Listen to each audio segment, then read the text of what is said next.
Hello friends and students, आप सभी का मेरे यूट्यूब चैनल सक्सेस विद ओम में हार्दिक स्वागत है।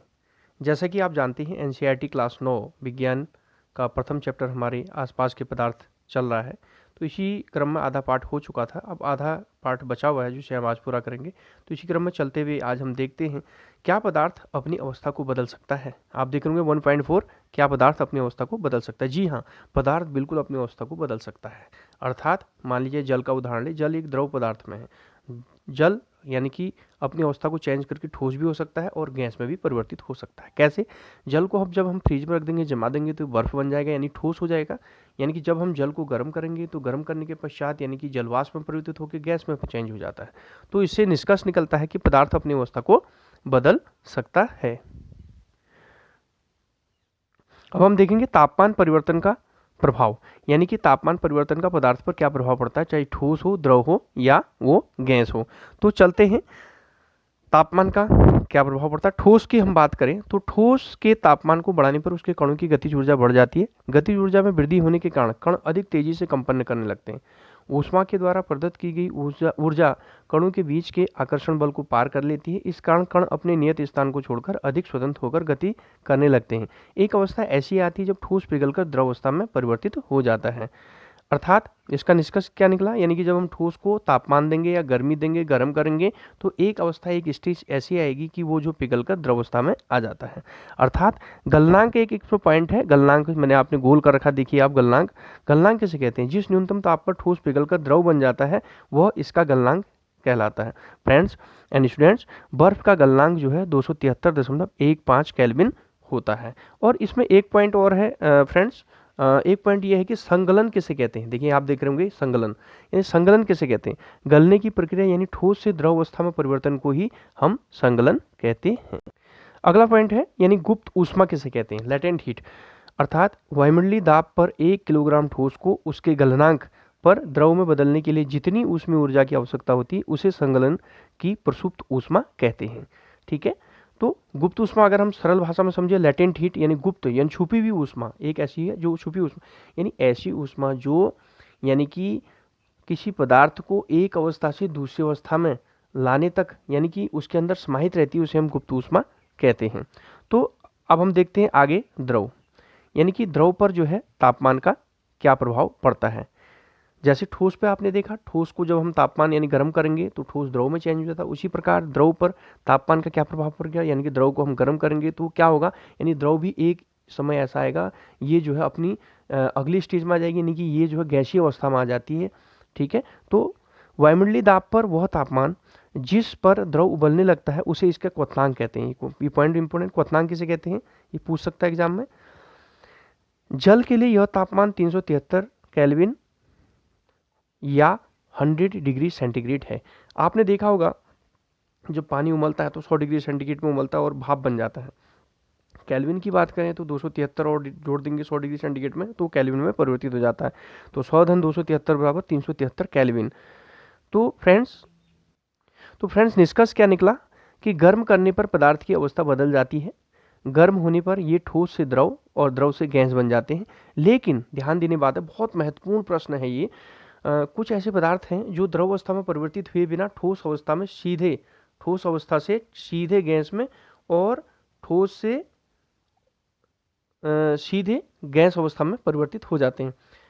देखिए कुछ ऐसे पदार्थ, अब उदाहरण क्या हम जैसे देखेंगे, एक उदाहरण लेते हैं कपूर या अमोनियम क्लोराइड। यानी आपने देखा होगा कपूर तो हर किसी ने देखा होगा, हवन सामग्री में प्रयोग होता है, घरों में मांगलिक कार्य होता है तो कपूर जलाया जाता है, या हम मंदिर में कपूर को जलाते हैं। आपने देखा कपूर एक ठोस पदार्थ है, जब हम उसे जलाते हैं तो वो द्रव अवस्था में ना के सीधे गैस अवस्था में परिवर्तित हो जाता है। या अमोनियम क्लोराइड भी सेम ऐसी ही है। तो इस क्रिया को ही हम क्या कहते हैं, इस क्रिया को ही हम ऊर्ध्वपातन क्या है, द्रव अवस्था में परिवर्तित हुए बिना ठोस अवस्था से सीधे गैस बदलने की प्रक्रिया को ऊर्ध्वपातन कहते हैं, और गैस से सीधे ठोस बनने की प्रक्रिया को निक्षेपण कहते हैं। निक्षेपण भी एक आपका एक टॉपिक है। निक्षेपण किसे कहते हैं पूछेगा, तो गैस से सीधे ठोस बनने की प्रक्रिया को निक्षेपण कहते हैं और ठोस से सीधे गैस बनने की प्रक्रिया को ऊर्ध्वपातन कहते हैं। अब अगला जो हेडिंग है 1.4.2 में आप देख रहे होंगे दाब परिवर्तन का प्रभाव, यानी दाब परिवर्तन का ठोस द्रव गैस में या पदार्थ में क्या परिवर्तन होता है इसके बारे में हम चर्चा करेंगे। अगर हम बात करते हैं गैस की, यानी कि गैस दाब के बढ़ने और तापमान घटने से गैस द्रव में बदल सकती है। यानी कि एक गैस है, अगर उसमें हम दबाव लगाते हैं, उसको दबाते हैं तो एक अवस्था ऐसी आएगी जो गैस है वो द्रव अवस्था में परिवर्तित हो जाती है।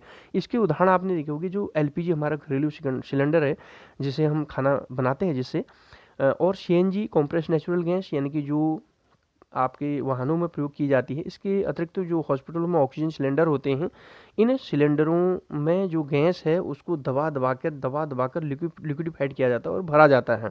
तो यानी कि गैस के संदर्भ में हम कहते हैं कि दाब के बढ़ने पर जो है गैस जो है द्रव अवस्था में आ जाती है। अगर हम बात करें ठोस की, तो आपने ठोस कार्बन डाइऑक्साइड के बारे में सुना होगा, ठीक है। जब वायुमंडलीय दाब का माप एक एटमॉस्फेयर हो तो ठोस कार्बन डाइऑक्साइड द्रव अवस्था में आए बिना सीधे गैस में परिवर्तित हो।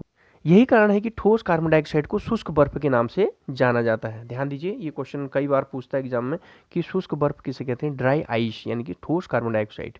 ये निष्कर्ष क्या निकला, पदार्थ की अवस्था यानी ठोस द्रव गैस दाब और तापमान के द्वारा तय होती है। जो लास्ट में निचोड़ निकला, इसका जो रस निकला, पदार्थ की अवस्था यानी ठोस द्रव गैस दाब और तापमान के द्वारा तय होती है। आप इस चित्र में देख रहे होंगे, यानी कि अगर हम सीधे ठोस से गैस में परिवर्तित हो रहा है कोई पदार्थ जो है वो, उसकी अवस्था ठोस से गैस में परिवर्तित हो रही, तो यानी कि बीच में द्रव नहीं है, तो आप सीधे देख रहे हैं ठोस से गैस में परिवर्तित होने वाली प्रक्रिया को क्या कहते हैं, ऊर्ध्वपातन। ठीक है, द्रव अवस्था में नहीं आ रहा है, दूसरी अवस्था इसने खो दी। अब गैस से सीधे ठोस अवस्था में आ रही है, द्रव अवस्था यहाँ पर भी नहीं है, तो ये निक्षेपण हो गया। अगर गैस से वो द्रव अवस्था में आ रहा है, ठीक है, गैस से द्रव अवस्था में आ रहा है तो उसे हम संघनन कहते हैं। और द्रव से गैस यानी कि जैसे जल एक द्रव है, उसको हमने जलाया, गर्म किया, वाष्पीकरण किया, तो सीधे किस में चेंज हो जाएगा, गैस में। आपने देखा होगा ये द्रव से हम ठोस में अगर हम परिवर्तित करेंगे तो जमना, इसे हम क्या कहते हैं, जमना। और ठोस से द्रव बनेगा तो इसे क्या कहते हैं, संगलन यानी गलना। ठोस का गलना संगलन कहलाता है, द्रव के रूप में जब आता है। तो ये चित्र आपके लिए बहुत महत्वपूर्ण है। तीनों अवस्थाओं में पदार्थ का आप देख रहे होंगे अंतरा रूपांतरण आप यहाँ पर। तो फ्रेंड्स एंड स्टूडेंट्स, अब हम चलते हैं वाष्पीकरण किसे कहते हैं। वाष्पीकरण है क्या, वाष्पीकरण क्या चीज़ है। आप यहाँ देख रहे होंगे क्वथनांक से कम तापमान पर द्रव के वाष्प में परिवर्तित होने की इस प्रक्रिया को वाष्पीकरण कहते हैं। जैसे जल को हम गर्म करेंगे, गर्म करने के बाद एक समय ऐसा आता है जब वो वाष्प के रूप में, जल वाष्प के रूप में परिवर्तित हो जाता है। ठीक है, तो यानी कि जल कब होता है, 100 डिग्री सेंटीग्रेड में, या उसे कह सकते हैं केल्विन में चेंज करेंगे तो 273 और जोड़ देंगे तो 273 प्लस 100 बराबर 373 केल्विन में जो है जल जो है वाष्पीकरण की प्रक्रिया करने लगता है। तो फ्रेंड्स, अब हम यहाँ पर एक चीज़ देखेंगे कि वाष्पीकरण को प्रभावित करने वाले कारक कौन कौन से हैं। वाष्पीकरण को प्रभावित करने वाले जो कारक हैं उसमें पहला कारक है सतह क्षेत्र बढ़ने पर वाष्पीकरण अधिक होता है।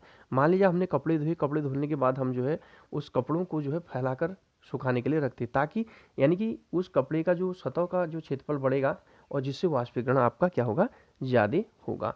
दूसरा इसका जो कारक है वाष्पीकरण को प्रभावित करने वाला, वो है तापमान में वृद्धि। जब तापमान यानी कि टेम्परेचर यानी कि गर्मी बढ़ेगी तो यानी कि ऑटोमेटिकली आप देखेंगे वाष्पीकरण होगा। गर्मियों के दिनों में आपने देखा होगा पानी सूख जाता है, पत्तियां मुरझा जाती हैं, पेड़ मुरझा जाते हैं, है ना, कुएं सूख जाते हैं। तो तापमान में वृद्धि होगी तो वाष्पीकरण अधिक होगा। ठीक है, ऐसा इसलिए हो रहा है क्योंकि तापमान बढ़ने से जो है कणों को पर्याप्त गतिज ऊर्जा मिल जाती है जिससे वाष्पीकरण हो जाता है। तीसरा पॉइंट है आर्द्रता में कमी। आप देख करोगे आर्द्रता में कमी, यानी कि जब आपके वायुमंडल में आर्द्रता की कमी हो जाती है, आर्द्रता माने नमी की कमी होगी, तो यानी उस नमी को पूरा करने के लिए वाष्पीकरण होगा। अगला है वायु की गति में वृद्धि। जैसे ही आप देखेंगे वायुमंडल में वायु की गति, तेज तेज हवाएं अगर चलने लगी तो वायुमंडल में जो नमी है उसको गायब कर देती है, उसको सुखा देते हैं, उड़ा देते हैं। तो परिणाम स्वरूप वायु की गति में वृद्धि होगी तो वाष्पीकरण आपका, अब फिर उसको फुलफिल करने के लिए क्या होगा, वायु की वाष्पीकरण होगा। तो एक और पॉइंट है 1.5.2 में वाष्पीकरण के कारण शीतलता कैसे होती है। ध्यान दीजिए, जब वाष्पीकरण होगा तो शीतलता यानी ठंडाई कैसे महसूस होती है।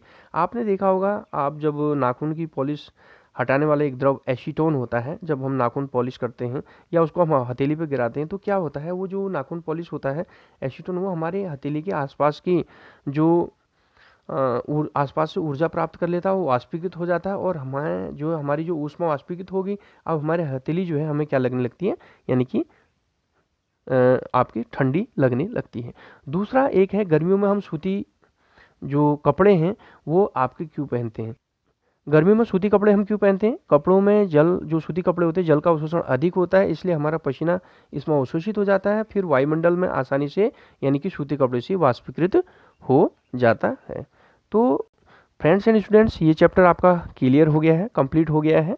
अब मैं उन अभ्यर्थियों के लिए जो कंपटीशन की तैयारी कर रहे हैं उनके लिए इस पार्ट की समरी लेकर आऊँगा, तो उस समरी को ही आप पढ़ लेंगे तो उसी से आपका काम चल जाएगा। ये डिटेल तो स्टूडेंट्स के लिए था, अगर आप डिटेल भी पढ़ना चलेंगे तो सही, अगर नहीं पढ़ना चाहेंगे तो समरी आपके लिए मैं लाऊंगा, तो उस समरी को ही आप पढ़ लेंगे, यानी कि आपका 2 पन्नों की समरी होगी, तो उसी से आपका जो है काम चल जाएगा।